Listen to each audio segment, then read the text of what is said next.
Bien, en esta segunda parte de la sesión de hoy vamos a continuar hablando sobre modelos de probabilidad desde una perspectiva de las variables aleatorias y de los tipos de variables en continuación con la clase que vimos la semana pasada.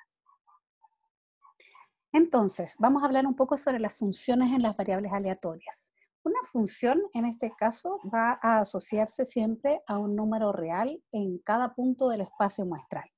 Por ejemplo, si lanzamos una moneda al aire dos veces, en este caso el espacio muestral va a considerar estos posibles resultados. Cara o sello, sello o cara y sello y sello. Entonces X en este caso va a ser, podríamos planteárnoslo como un fenómeno a estudiar, el número de caras obtenidas.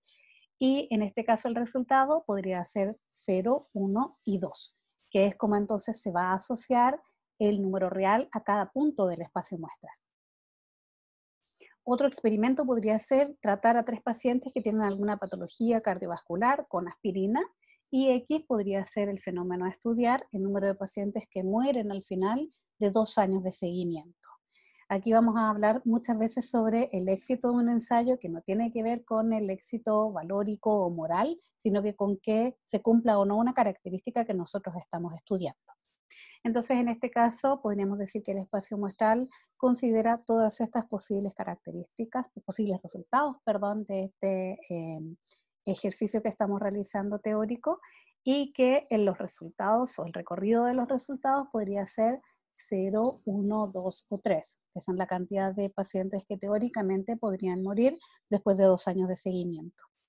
Y a esto que habitualmente consideramos entonces como el recorrido de la variable van a ser los valores que puede tomar en este ejercicio. Y vamos a hablar un poco sobre los tipos de variables. En este caso, vamos a partir con una variable que es cuantitativa continua, que sabemos que es una variable que puede tomar entonces o ser expresada en magnitudes que se encuentran entre dos números naturales, es decir, decimales. Por ejemplo, la presión arterial sistólica, si bien a veces la registramos con números absolutos, es muy factible que un paciente pueda tener, por ejemplo, 123.56 milímetros de mercurio como resultado en una variable que es medida de forma continua. Es decir, puede tomar entonces todos estos valores que tienen correspondencia con los números reales.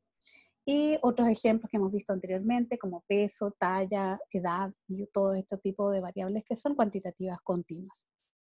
En el caso que nosotros discretizamos la probabilidad, por ejemplo, en el caso de una probabilidad discreta, la calculábamos anteriormente como las probabilidades, por ejemplo, que pueden ir de entre 1 y 5, y en este caso, cuando es una variable que es cuantitativa continua, vamos a ver que va a cambiar esto, porque la probabilidad en el caso de una variable discreta de que el recorrido de una variable sea de 1 a 5 va a ser la probabilidad de que X sea 2 más la probabilidad de que X sea 3, la probabilidad de que sea 4. Pero cuando estamos frente a una variable que es continua, no va a ser posible calcular valores puntuales como una suma, dado que entre 1 y 5 existen infinitos valores potenciales que pueden tomar una variable X.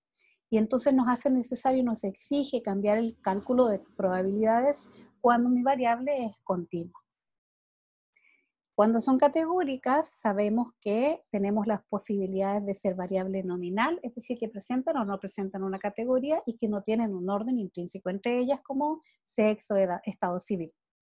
Otro tipo de variables van a ser las ordinales, que sí tienen un orden intrínseco o una jerarquía, como el nivel del dolor, como la escala de coma de Glasgow, etc. Y también otro tipo de variables que son discretas o categóricas son las categorías binarias, las variables binarias, que tenemos solamente dos categorías. En salud se ocupa mucho: sano, enfermo, vivo o sano, etc. Y el concepto de la variable aleatoria discreta, entonces puede tomar un número que es finito o numerable de valores. Y en este caso que tienen una correspondencia con los números naturales, pero no con los números reales como las variables cuantitativas que son continuas. Ejemplos de variables discretas son bastante conocidos, como número de visitas a la urgencia, número de lanzamientos de una moneda a obtener cara, lanzamiento de 2 dados y observar la suma. Todos esos son valores naturales. Y los modelos de probabilidad tienen entonces también su correlato con los tipos de variables. Vamos a ver algunos ejemplos muy utilizados en salud. Y de base son modelos matemáticos, van a ser representaciones de fenómenos que utilizan todas las herramientas de las matemáticas y entonces las vamos a medir como modelos estocásticos o probabilísticos, donde los modelos matemáticos que no representan el resultado, sino la probabilidad de ocurrencia del resultado. Una introducción a los modelos de probabilidad. Vamos a ver en esta cápsula, por ejemplo, podríamos estudiar la edad en una población de 10.000 habitantes. Y lo que vamos a estar interesados en ese fenómeno es observar cómo se distribuye esa variable en la población. Generalmente los modelos de probabilidad es muy útil graficarlos para comprender el comportamiento entonces de esa variable en esa población. Y aquí podemos ver una población X teórica donde se distribuye entonces la edad como generalmente podemos ver en una distribución en una población amplia donde tenemos una gran concentración de personas en las edades medias y menor concentración de los datos de edad en las regiones extremas. Pero no todas las variables claramente se distribuyen así. Podemos ver muchas variables que tienen otro tipo de comportamiento al graficarlas, variables que pueden distribuirse de forma distinta, que no son curvas simétricas, sino que son totalmente asimétricas, como en este caso, que podría ser un montón de otras variables naturalmente que se observan, como por ejemplo la distribución de los ingresos, donde tenemos una gran concentración de personas que ganan en los quintiles más bajos, donde tenemos entonces una concentración muy pequeña de distribución de personas que ganan muchísimo más dinero. Todo eso lo podemos ver en ciencias sociales y también en salud muchas veces.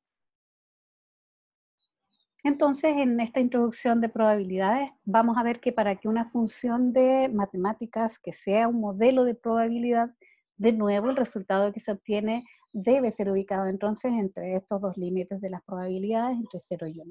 Y aquí podemos ver cómo este gráfico nos va a indicar, aquí arriba podemos ver cómo se ven los puntos que nosotros podemos medir de resultados de un ejercicio tal, un experimento, cómo se distribuyen en un plano y cómo podemos ver entonces este mismo plano si nosotros hiciéramos una vista de su distribución y podemos ver acá que efectivamente al centro de esta gráfica está la gran mayoría de los puntos y en los extremos tenemos algunos puntos pero son menores. Entonces, hay dos elementos de los modelos de probabilidad que nos van a interesar mucho cuando nosotros vamos a ver qué tipo, cómo se comporta mi variable, qué tipo de modelo de probabilidad le ajusta mejor para explicarlo. Y en este caso son dos características. Una es la esperanza, que es el valor más esperado de ocurrencia de la distribución de esa probabilidad, también llamado el promedio ponderado o el centro de gravedad, o el mejor valor que describe o resume esa población. Es la suma de las probabilidades de cada suceso multiplicada por su valor y vamos a ver que dependiendo de los modelos de probabilidad se calcula también de forma diferente.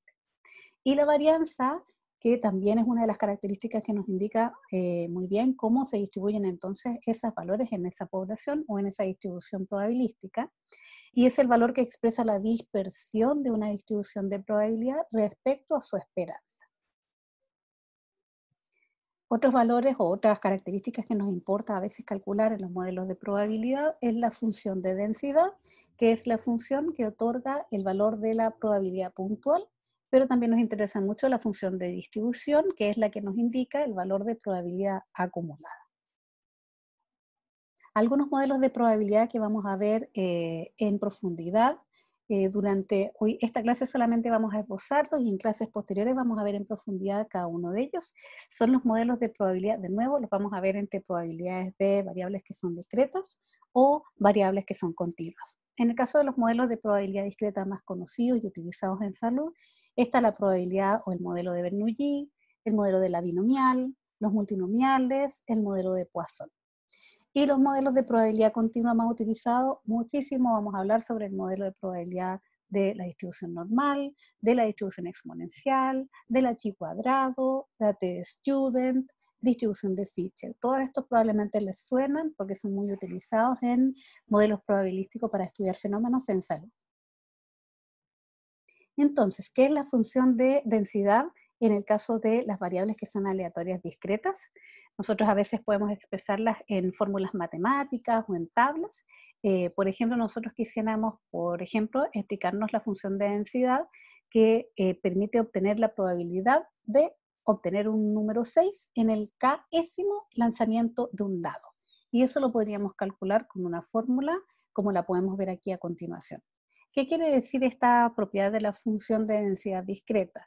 Me da entonces los valores que podría tomar la variable discreta con las probabilidades que nosotros vamos a saber a previo. Entonces se tendrían que cumplir estas tres propiedades. En primer lugar, y vamos a ver que son muy parecidas a lo que ya hemos visto de los conceptos de probabilidades o las propiedades de las probabilidades, en este caso, que la sumatoria de todas las probabilidades de los fenómenos a estudiar me da 1, o bien que la probabilidad de todo el espacio muestral va a ser 1. Y en el caso de las propiedades de un valor, de una propiedad, de un ejemplo que nosotros estamos midiendo, va a ser siempre entonces entre 0 y 1, lo mismo que habíamos visto anteriormente. Y si A va a ser un subconjunto del espacio muestral, entonces la probabilidad de ocurrencia de A también la podemos calcular como la sumatoria de las probabilidades en caso que hayan probabilidades condicionales. Estas propiedades van a surgir al aplicar todas las propiedades básicas que ya habíamos visto descritas anteriormente en el caso de las distribuciones de probabilidades discretas. Ejemplos. Si quisiéramos obtener la distribución de propiedad de una variable aleatoria x, como por ejemplo x siendo el número de caras obtenidas al lanzar 4 monedas al aire. Sabemos que el recorrido de este ejercicio o este experimento va a ir entre 0, 1, 2, 3 y 4. Es decir, 0 no tuve ninguna suerte, 4 tuve toda la suerte cada vez que lanzamos la moneda al aire. En este caso, la función de la probabilidad va a ser el número de casos favorables dividido por mi número de casos totales. En este caso, el éxito o los casos favorables van a ser el número de formas en que pueden obtenerse X o K caras en 4 monedas, en toda la combinatoria, entonces, como nosotros habíamos visto en la cápsula anterior, que va a ser 4 de K. Y los casos totales van a ser el número de formas en que pueden caer estas 4 monedas, lo que va a ser igual a 2 elevado a 4, dado que tenemos solamente 2 posibilidades para la primera moneda, que sea cara o sello, 2 posibilidades para la segunda, y eso se va a ir repitiendo en cada una de las repeticiones que sabemos que son 4. Y en ese caso, entonces, nosotros podemos ampliar esta función de densidad a todas las probabilidades que quisiéramos analizar. Nosotros podríamos, aquí abajo podemos ver cómo se obtiene la probabilidad de obtener 2 caras, 4 de 2 entonces, dividido por, como habíamos dicho, 2 elevado a 4, que son las probabilidades. Y la probabilidad podríamos calcular la probabilidad de que el número de caras sea menor que 3, x menor a 3, sabemos que vamos a calcular entonces el 0, ojo, siempre hay que calcular en este caso la probabilidad de que sea 0, 1 y 2. Hacemos la ampliación entonces de esta fórmula y se obtiene el resultado. Y también podríamos obtener la probabilidad de que el número de caras sea menor que 4 si se sabe que fue menor que 3 si se sabe que fue menor que 4. Entonces estamos hablando de nuevo, probabilidades condicionales, donde necesitamos calcular entonces la probabilidad de que sea menor a 3, dado que fue menor a 4. Y con eso ampliamos entonces la fórmula y obtenemos el resultado. Pero en el caso de, dijimos que esta era la densidad, digamos, un segundo de los elementos importantes en el caso de las probabilidades de funciones de densidad discretas es la distribución o la función de distribución acumulada. Y en este caso se va a definir como la sumatoria hasta llegar al valor que nosotros queremos ejemplificar o queremos probar. La función de distribución acumulada, al igual que la anterior, que es la función de densidad, define a la distribución de esta variable aleatoria. Y el uso de esta función nos facilita el cálculo de probabilidades, como dijimos, de un rango, por ejemplo, la probabilidad de que el valor sea menor o igual a 3, porque de acuerdo a su definición, basta entonces con calcular el equivalente de toda la función acumulada hasta llegar al punto que nosotros estamos entonces estudiando. como por ejemplo algunas funciones de densidad discretas, considerar algunos experimentos ya conocidos, como lanzar una moneda al aire hasta obtener la primera cara, lanzar un dado hasta obtener el primer número 6. Estos son experimentos similares, pero lo que nos va cambiando en este caso es la probabilidad de ocurrencia del evento. En el caso de lanzar una moneda al aire y obtener una cara, sabemos que la probabilidad es del 0,5 o un medio, y en el caso de lanzar un dado y obtener un número tal, sabemos que es 1 de 6. Y eso entonces vamos a ir adaptando las fórmulas de acuerdo al conocimiento que tenemos de la probabilidad teórica de suceder cada fenómeno. Ya vamos adentrándonos en algunas de las distribuciones que vimos anteriormente, que son las más conocidas en salud, y vamos a utilizarlas y vamos a hacer varios ejercicios. Tenemos la distribución binomial, que es una distribución discreta, donde teniendo una variable y que sea aleatoria, que puede tomar valores éxito o fracaso, es decir, una distribución que está discretizada en solo dos categorías, con probabilidad de éxito P y probabilidad de fracaso 1 menos P. Siempre sabemos que esta suma entonces de todo el espacio de muestra nos tiene que dar 1, tenemos una, le quitamos entonces el valor de eso a la otra y tenemos su valor. 1 menos P va a ser el fracaso. Entonces, si tomamos una muestra de tamaño n de una variable y, vamos a considerar, por ejemplo, X número de éxitos en los n ensayos que se realizan. Y el espacio muestral va a ir de 0 hasta el n, todas las veces que repetimos el experimento. Entonces, si F va a ser cada fracaso y E va a ser cada éxito, podemos hacer una anotación de la distribución de probabilidades de la siguiente forma, como nos aparecen en el caso de que sea la probabilidad X igual 0 o la probabilidad X igual 1. Y eso lo podemos ampliar entonces. Y este último cálculo lo podemos abordar considerando que un éxito en n ensayos también se puede obtener de distintas formas. Entonces, para escribir la probabilidad de X igual 1, en el caso de una distribución binomial, donde sabemos que tiene solamente dos características que puede obtener la variable, o que es dicotómica, podemos decir, si queremos obtener la probabilidad de que X sea igual a 1, la probabilidad binomial se escribe así, n combinatoria de 1, donde tenemos que multiplicar eso por 1 menos p, que es la probabilidad de fracaso, elevado a n menos 1, y ese multiplicado por la probabilidad de éxito. Entonces, en general, y aquí tenemos la fórmula de la distribución binomial, que la vamos a ocupar bastante, la probabilidad de tener k éxitos en n ensayos va a estar dada por esta fórmula que podemos ver acá. Y esa es la distribución binomial, que se escribe como X distribuye de forma binomial con estos dos valores que son los que definen a esta probabilidad, que es n, que lo necesitamos saber, y p, que es la probabilidad de ocurrencia, que también la necesitamos saber. Entonces, se llama valor esperado de X, dijimos que son las dos cosas que necesitamos siempre de saber de una distribución, cómo se calcula su esperanza y cómo se calcula su varianza. El valor esperado de X es el número esperado de éxitos en los n ensayos. Y en este caso, para esta distribución binomial, C es igual a n por P, que se escribe habitualmente entonces como la esperanza de X, este valorcito que es el n por el P, que nos lo tienen que dar.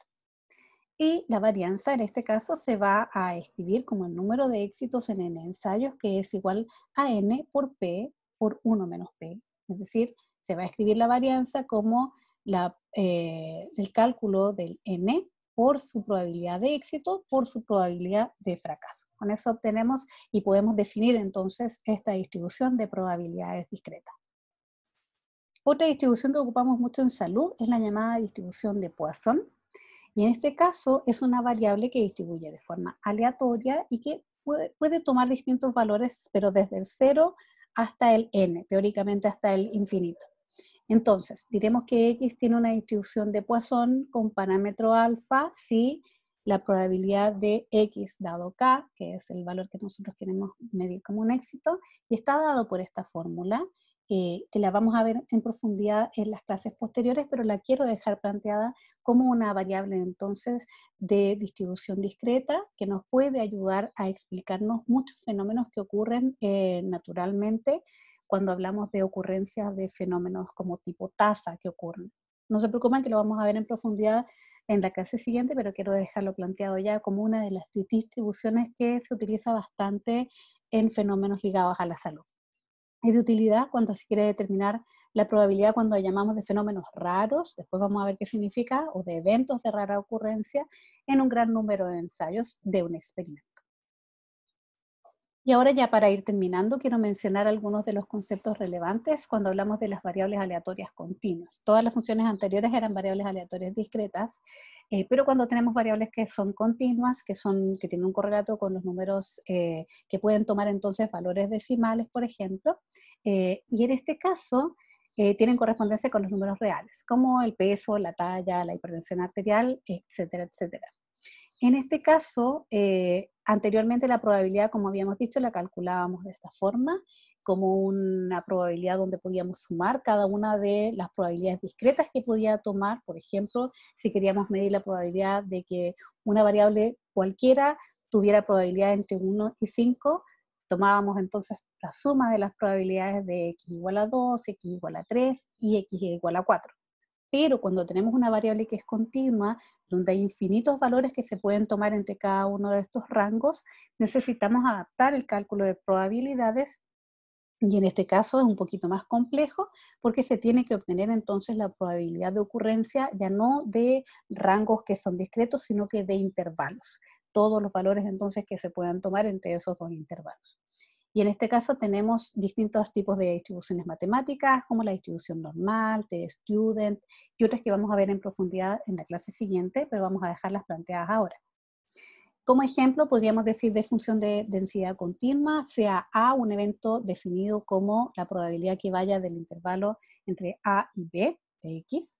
Es decir, A es un intervalo, de modo que todos los valores de X, los valores potencialmente de X se mueven entre límites A y límite B. Y si la función de x va a ser la función de densidad de esta variable aleatoria, la vamos a describir entonces como la sumatoria de todas las posibles resultados que se obtienen entre este intervalo. Es decir, en este caso, la probabilidad de que A ocurra se va a calcular como un área bajo la curva entre el intervalo de los puntos de x que pertenecen a este intervalo de A. Entonces, cuando hablamos de funciones de densidad en las distribuciones de probabilidad continua, vamos a hablar de que necesitamos calcular entonces áreas bajo la curva y eso hace un poquito más complejo los cálculos. Y que entonces hablamos de área bajo la curva o la probabilidad acumulada entonces en ese rango o en ese intervalo. Y sabemos cómo en el caso de esta probabilidad continua, el área calculada en un solo punto vale cero, ¿sí? Porque en la probabilidad continua siempre necesitamos un intervalo para poder hacer el cálculo, dado que estamos hablando de áreas bajo la curva. Entonces se deduce que la probabilidad, en este caso de probabilidad puntual, es cero. No como anteriormente, que eran las probabilidades discretas, en este caso necesitamos siempre un intervalo. Y el espacio muestral entonces va a ser una colección finita de intervalos que no son traslapados, a diferencia de las variables discretas, donde el espacio muestral sí está constituido por fenómenos puntuales. Entonces, la probabilidad de la función de densidad continua, de nuevo, tiene un correlato con las propiedades básicas de las probabilidades, y en este caso se tienen que cumplir lo mismo, pero en este caso son de intervalos o de áreas bajo la curva que vamos a estar midiendo. Para todo fenómeno o para toda función entonces de distribución de x, siempre va a ser mayor o igual a 0, y la sumatoria va a ser entonces de 1, y la función va a ser un intervalo que nosotros tenemos que medir y calcular su área bajo la curva. Entonces vemos que son propiedades que son análogas a las distribuciones de probabilidades discretas. Por último, solamente dejarles mencionado que uno de los modelos de probabilidad de variables continuas más utilizado y que vamos a hablar bastante en las clases que siguen es el modelo de distribución normal, llamada también distribución gaussiana, que fue introducida por un matemático alemán muy famoso, Carl Gauss, y que tiene entonces ciertas características que la hacen muy necesarias de estudiar en profundidad para entender todos los fenómenos de modelos de distribución o cálculos de análisis probabilísticos que podemos hacer. En este caso les dejo solamente planteada la fórmula, que en este caso la distribución normal tiene estos parámetros que necesitamos conocer para poder calcularlo, y así se describe su función de densidad. No se preocupen si ven complejo el cálculo, lo vamos a hacer tranquilamente en la próxima clase, vamos a hacer ejercicios de esto para poder comprenderlo y lo útil que es conocer y poder hacer cálculos de este tipo de distribuciones matemáticas. También necesitamos conocer, como siempre, una buena distribución nos tienen que dar la media y la varianza para poder hacer estos cálculos que nos permiten generar una familia infinita de distribuciones normales. Y en este caso vamos a decir que la variable aleatoria X tiene una distribución normal con esta media y con esta varianza y que distribuye de esta forma para poder hacer los cálculos. Con esto terminamos nuestra segunda cápsula. Espero que hayan disfrutado de esta clase. Vamos a subir entonces también materiales de apoyo, vamos a subir un taller que pueden desarrollar en grupo y les vamos a entregar las instrucciones en la plataforma. Muchísimas gracias por su atención.